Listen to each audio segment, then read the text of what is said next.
어제 저녁을 먹고 산책을 나가볼까 하며 휴대폰을 보다 보니 이런 메일이 하나 들어와 있었습니다. 뭔가 절박한 이메일인 것 같아 한번 읽어봤습니다. 아니나 다를까 굉장한 절망감에 빠진 듯한 질문자님의 모습이 눈에 아른거렸습니다. 제가 얼마 전 올린 엔스케이프 렌더링 오류 10가지 해결 방법을 다 따라해봐도 전혀 되지 않아서 고심 끝에 저한테 직접 이메일을 주신 것이었습니다. 재질을 하나 주고받은 시점부터 아무리 용을 써봐도 엔스케이프가 전혀 열리지 않고 다른 컴퓨터로 해봐도 열리지 않으며 이거보다 더 큰 파일들은 잘 열리는데 유독 이것만 안 열리니까 정말 미치겠다, 이렇게 말씀하시는 이메일이었습니다. 보내주신 스크린샷 모델링을 한번 살펴보니까 정말 딱 벽체와 바닥에 재질이 하나 묻어 있었고요. 그리고 딱 그 채소 재질인 그 바닥 재질만 들어 있었습니다. 이게 안 될 리가 없는데 말이죠. 대부분 이런 오류가 나요 하는 질문들의 원인은 바로 찾기가 좀 어렵습니다. 오죽했으면 제가 3년 이상 블로그를 운영하면서 하나하나 찾은 그 원인들을 정리한 포스팅 게시물이 제 블로그 1일 조회수 1, 2위를 항상 다투고 있을 정도니까요. 그 블로그 게시물을, 그 포스팅을 조금 더 업그레이드해서 나온 영상이 아까 말씀드렸던 10가지 렌더링 오류 해결 방법 영상이었습니다. 근데 이게 먹히지 않는다니까 제가 조금 당황을 했습니다. 그렇지만 다시 한번 문제를 뜯어보기로 했습니다. 저는 제 질문을 보고 꽤나 높은 확률의 한 가지 가설을 세울 수 있었는데요. 바로 이 시점입니다. 질문자님이 외부 재질을 받은 시점부터 뭔가 렌더링이 계속 튕겼다고 했죠. 그러니까 저는 그 재질에 좀 집중을 해봤습니다.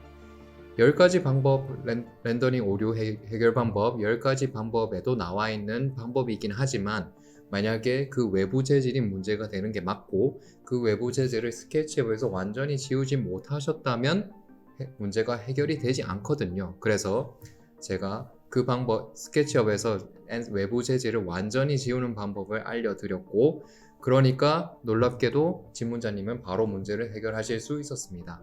그럼 그 스케치업에서 재질을 완전히 지우는 방법에 대해서 한번 알려드리려고 합니다. 바로 들어가 보시죠. 스케치업 모델링 파일을 한번 열어봅시다. 이 모델링이 가지고 있는 매핑들 보이시죠? 이것들은 다 매핑 데이터들입니다.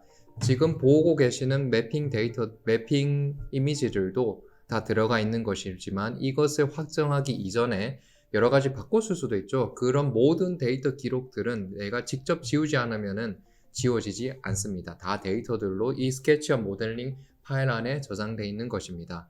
그럼 그 데이터를 보는 방법을 알아야 되겠죠. 그것은 생각보다 간단합니다. 디폴트 트레이에서 Materials의 집 모양 있죠. 집 모양을 클릭해 줍니다. 이 집 모양은 인모델이라고 하는 기능으로 이 모델에 들어가면 내가 썼던 모든 데이터들을 한 번에 볼 수가 있습니다. 말 그대로 여기서 지우지 않으면 완전히 지웠다고 볼 수가 없는 것이죠. 그럼 이제 지우고 싶은 매핑 위에서 우클릭 그리고 딜리트를 선택합니다. 그러면 이제 이 재질은 스케치업 모델링에서 완전히 사라지는 것이 됩니다. 그러면 만약에 이게 문제를 일으켰으면 이것을 지움으로써 엔스케이프 오류는 나지 않는 것이죠.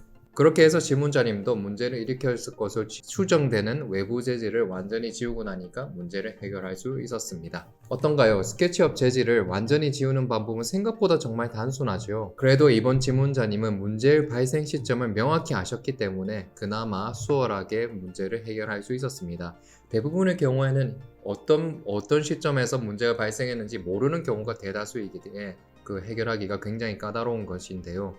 그런 경우시라면 엔스케이프 렌더링 오류 해결 방법 10가지 방법 영상을 한번 천천히 따라 해보시면서 해결해 나가시면은 거의 대부분의 문제는 다 해결되실 것이라고 저는 생각합니다. 혼자 엔스케이프를 사용하다가 힘이 들어 누군가의 도움을 받고 싶다면 다양한 실무진들과 학생들이 모여있는 엔스케이프 클라우드, 엔스케이프 커뮤니티로 한번 들어와 보세요. 다양한 질문들도 하고 답변도 하고 궁금한 건 물어보고 아는 것은 대답해주고 그 과정에서 나의 뇌세포도 활성화시켜서 엔스케이프 실력도 한번 늘려보시고 잘하시는 분들을 렌더링을 보면서 자극도 한번 받아보시고 궁금한 건 또 물어보세요. 그리고 그러면 답변을 해주시겠죠. 그것도 내 작업에 적용시켜 보고요. 그리고 내 작업물을 한번 올려도 보세요. 잘할 필요는 없습니다.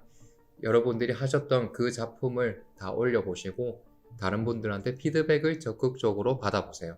그러면 저를 비롯한 다양한 분들이 피드백도 남겨주실 겁니다. 그 피드백을 자기 것만을 것으로 해석을 하고 연구를 하고 그 다음 작품에 한번 적용시켜 보세요. 그럼 이 과정들이 쌓이면 여러분들의 랜드스케이프 실력은 일취월장할 수밖에 없습니다. 제가 자신있게 추천드리는 커뮤니티고 공부 방법이니까 한번 꼭 해보세요. 그럼 전 다음에도 유용한 컨텐츠로 뵙겠습니다. 행복한 하루 되세요.